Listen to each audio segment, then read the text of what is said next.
a very exclusive auction. और gentleman, ये है भारत के संविधान की ओरिजिनल कॉपी, उन 1000 कॉपियों में से एक जिन्हें कॉन्स्टिट्यूएंट असेंबली मेंबर्स के लिए स्पेशली तैयार किया गया था। It is meant for those जिन्होंने दिन रात एक करके इस किताब को मुकम्मल किया था। तो पेश करते हैं ladies and gentleman, the constitution of India, Bharat का संविधान। यह कोई आम किताब नहीं बल्कि प्रतीक है हमारे मुल्क का। हमारे पुरखों ने बनाया था हमारा संविधान, हमारा कॉन्स्टिट्यूशन, हमारा आइन। तो आज हम आपको बताएंगे हमारा संविधान कैसे बना, कब बना, किसने बनाया और क्यों बनाया। The Constitution of India was framed by the Constituent Assembly. It was drafted between 1946. तो आइए चलते हैं वहाँ जहाँ से कहानी शुरू हुई थी हमारे संविधान की। मगर यह काम मुश्किल होते हुए भी बहुत आसान था उस काम के मुकाबले जो इस संविधान की कल्पना कर उसे लिखित रूप देने वालों ने संविधान सभा में पूरे 3 साल लगाकर किया था। क्योंकि वह कल्पना केवल एक किताब की नहीं थी, वह तसव्वुर था एक नए मुल्क का, एक नए समाज का, ऐसी नई संस्कृति का जो इससे पहले इस संसार में पहले कभी देखी नहीं गई थी। Mr. Gandhi, what is your strategy for making the Constitution for independent India? My mentor Gopal Krishnan Gokhale presented to the British government a note on Constitution in 1940. Britishers said, yes, we will accept it after war. But now they want to make a constitution for us. But you know, a constitution for India should be and can be framed only by Indians. What will you do with this spinning wheel, Mr. Gandhi? This is my secret weapon to drive English rule away so that we will have the power to make our own constitution. अब गांधी जी के नेतृत्व में इतिहास ने दोबारा हमें नए भारत को गढ़ने का मौका दिया था। कांग्रेस नेता और आला वकील पंडित मोतीलाल नेहरू ने 1928 में एक रिपोर्ट तैयार की जिसे नेहरू रिपोर्ट या स्वराज संविधान के नाम से भी जाना गया। उसके बाद उनका बेटा जवाहरलाल नेहरू कांग्रेस का अध्यक्ष बना तो उस युवा नेता ने हिंदुस्तान के अपने और संविधान के सपने को और सटीक तरह से सबके सामने रखा। आज़ादी दी नहीं जाती, स्वतंत्रता किसी कानून के नुक्ते को बदलकर मिलना नहीं करती। इस तरह तो नए निजाम के नाम पर अंग्रेजों की पुरानी गुलामी को और मजबूत किया जाएगा। सच्ची आज़ादी तभी मिलेगी जब हम अपनी चुनी हुई संविधान सभा के जरिए अपने देश का संविधान सोचेंगे, अपना आइन तय करेंगे, अपना कॉन्स्टिट्यूशन बनाएंगे। जवाब में अंग्रेजों ने सन 1935 में एक गवर्नमेंट ऑफ इंडिया एक्ट बनाया। यह एक्ट भारतीयों की उम्मीदों से न सिर्फ बहुत कम और अलग था, बल्कि इसके वजह से कांग्रेस और मुस्लिम लीग के दरमियान दूरियां और बढ़ने लगी। ब्रिटेन के नए प्रधानमंत्री क्लीमेंट एटली ने कहा कि भारत का नया संविधान बनाने और मुसलमानों को अलग अधिकार देने की मुस्लिम लीग की मांग पर काम फौरन शुरू किया जाएगा। इसी के मद्देनजर पहली बार हिज मैजेस्टी की सरकार के 3 कैबिनेट मंत्री एक साथ भारत भेजे गए और यह कहलाया cabinet mission. Believe me, India will be much better place after we leave us to ourselves. Precisely what we are doing, Mr. Gandhi. Our rule is of fear, and it might be possible to minimize the violence, the bloodshed which is predicted in the subcontinent when we break India into Hindustan, Pakistan, and Princestan. Then don't break India. But what about Mr. Jinnah's Pakistan? Why are you listening, my brother Jinnah, if you are not ready to listen to others? Viceroy के शिमला कोठी में बैठक लग रही थी और वहां भारत भर की अहम सियासी हस्तियां जमा हो रही थी। कांग्रेस की तरफ से थे कांग्रेस के अध्यक्ष मौलाना अब्दुल कलाम आज़ाद, साथ में थे पंडित जवाहरलाल नेहरू, सरदार पटेल और खान अब्दुल गफार खान। मुस्लिम लीग की तरफ से थे मिस्टर जिन्ना और उनके साथ थे लियाकत अली खान। मैं और मेरे साथी इस वक्त यहाँ पूरे हिंदुस्तान की आज़ादी की पेशकश के लिए मौजूद हैं। बाकी मसाइल गरम हैं जो हम बाद में भी तय कर सकते हैं। हम अपने सपनों के भारत का संविधान बनाएंगे। सपने जो इस देश के मुसलमानों के लिए भयानक बन जाएंगे अगर हम कांग्रेस की मनमानी नहीं रोक पाए तो। इसलिए यह महत्वपूर्ण है कि हिंदुस्तान के मुसलमानों के लिए अपने अलग अलग इलाके हो और खुद अपना संविधान बनाए। What are the groups in your mind, Mr. Jinnah? मुस्लिम अक्सरियत के सारे सूबे जैसे सिंध, पंजाब, बलूचिस्तान और नॉर्थ वेस्ट पंजाब प्रोविंस पहले ग्रुप में तथा असम, बंगाल दूसरे ग्रुप में होंगे। मिस्टर जिन्ना, आपकी तजवीज़ के बाद बाकी हिंदुस्तान में क्या बचेगा संविधान बनाने के लिए, कृपया आप बताएं। The rest of the India and the center and the south. And what happens to the princely state? अगर प्रिंसली स्टेट चाहे तो अपनी अपनी संविधान सभा बना सकते हैं। This is not acceptable to us. We are here to discuss the fate of our united India, not to break India into pieces. And if this is the purpose of this mission, I am afraid we have no business being here. यह पेशकश हमारे मुल्क को बांटने की कोशिश है। हम इस तरह की किसी भी पेशकश के सख्त खिलाफ हैं। हिंदुस्तान एक मुल्क है। आप सुन रहे हैं लियाकत अली खान साहब। हिंदुस्तान एक मुल्क है। एक ही असेंबली इसका आइन बना सकती है जिसमें सभी राज्यों, सूबों और मजहबों के चुने हुए मेंबरान और राज्य रजवाड़ों के भेजे हुए नुमाइंदे भी शामिल होंगे। लगभग 3 साल के संविधान निर्माण के समय में ही संविधान सभा में बहुत सारे अनुच्छेद और प्रस्ताव रखे गए और पास किए गए, लेकिन सबसे अंत में पारित हुई हमारी उद्देशिका यानी कि प्रीएम्बल, जो कि हमारे संविधान में सबसे पहले आती है। This is the philosophical vision document of our constitution. इस उद्देशिका की नींव भारत संविधान के 5वें दिन यानी 13 दिसंबर 1946 को रखी गई, जब पंडित जवाहरलाल नेहरू ने एम्स एंड ऑब्जेक्टिव रिजोल्यूशन संविधान सभा में रखा था। यह संविधान सभा अपना पक्का ही जाहिर करती है कि हम भारत को एक आज़ाद खुद मुख्तार जमहूरियत घोषित करते हैं।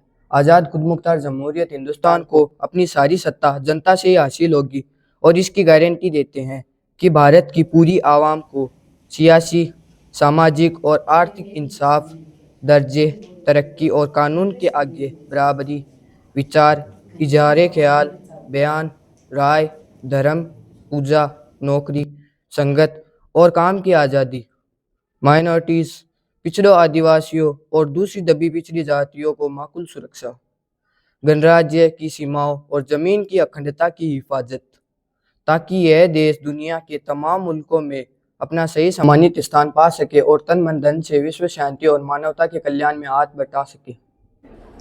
आगे संविधान सभा में जो कुछ भी किया उसके मार्गदर्शक पंडित जवाहरलाल नेहरू द्वारा दिया गया यही प्रस्ताव था, और जब अलग अलग कमेटियों, विधानों और सभा के सहयोग से पूरा संविधान बना तो मई 1949 में उसकी उद्देशिका भी सामने रखी गई और यह काम ड्राफ्टिंग कमेटी के प्रधान डॉक्टर भीमराव अम्बेडकर ने किया। We, the people of India, have solemnly resolved the Constitution of India into a sovereign, democratic republic. From today, we ensure that its all citizens have justice, social, economical, political, liberty of thought, expression, belief, faith, and worship, fraternity, assuring the dignity of every individual and the unity of our nation, equality of status and of opportunity, and to promote among them all. Hence, this Constituent Assembly, we enact this 26th day of November 1949, we humbly enact and to give ourselves this Constitution. अब हम उद्देशिका यानी preamble पर बात करेंगे।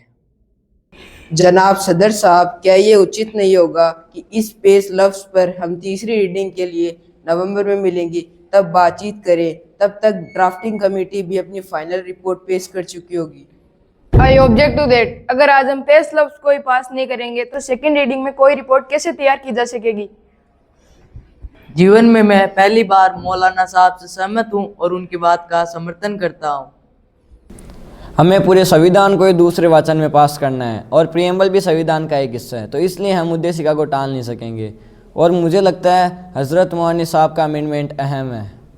2 साल 11 महीने और 17 दिन के अथक प्रयासों, निरंतर बैठकों और चर्चाओं के बाद आया हमारे संविधान सभा का आखिरी ऐतिहासिक दिन। इस दिन कई सदस्यों को बोलना था, पर श्री महावीर त्यागी ने बड़ी सटीक बात कही।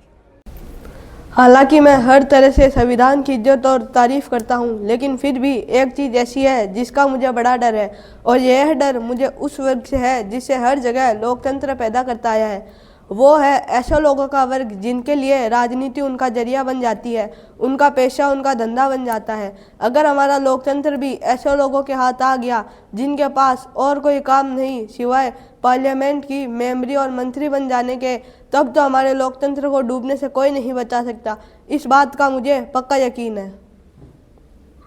हमारे संविधान के निर्माण में सबसे बड़ा हाथ बटाने वाले डॉक्टर भीमराव अंबेडकर संविधान सभा के आखिरी दिन ऐतिहासिक वक्ता के रूप में खड़े हुए।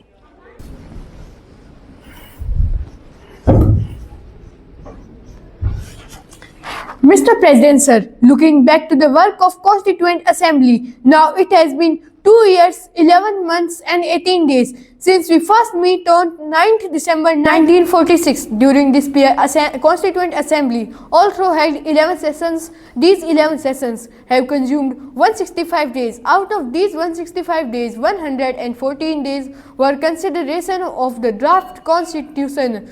I feel so overwhelmed that I cannot find adequate words to express my gratitude to all the members of the Constituent Assembly. I came to Constituent Assembly with no greater aspiration than to thank God for the interest of scheduled caste and scheduled tribes. I had not the remotest idea that I would be called upon to undertake this responsible function. On 26 January 1950, India would be a democratic nation in the sense of that India from that day would have the government of the people, by the people and for the people. A thought comes to my mind. What would happen to our democratic constitution? Will she able to maintain it or she will lose it again? If we wish to maintain democracy not merely in form but also in fact, what we must need to do? The first thing in my judgment we must do is to hold on the constitutional methods of achieving our social and economical objective. It means we must abandon the bloody methods of revolution. It means that we must abandon the method of civil disobedience, non-cooperation and satyagraha. When constitutional methods are open, there can be no justification for these unconstitutional methods. On the 26th January 1950, we are going to enter a life of contradiction. In politics, we will have equality, and social and in economic life, we will have inequality. In politics, we will be recognizing the principle of one man, one vote, and one vote, one value. In our social and economic life, we shall, by reason of our social and economic structure, continue to deny the one man, one value. How long shall we continue to live the life of these contradictions? We must remove these contradictions at earliest moment, or else those who suffer from inequality will blow up the structure of the political democracy so laboriously built up by this assembly. It not remains to put the motion moved by Dr. Ambedkar to vote of the House. The question is that the Constitution is written by this assembly be passed. Yes. The motion is adopted. Bharat माता की जय। जय हे भारत भाग्य विधाता, पंजाब सिंध गुजरात मराठा द्राविड़ उत्कल बंग, विंध्य हिमाचल यमुना गंगा उच्छल जलधि तरंग, तव शुभ नामे जागे, तव शुभ आशीष मांगे, गाए तव जय गाथा, जन गण मंगल दायक जय हे भारत भाग्य विधाता, जय हे जय हे जय हे।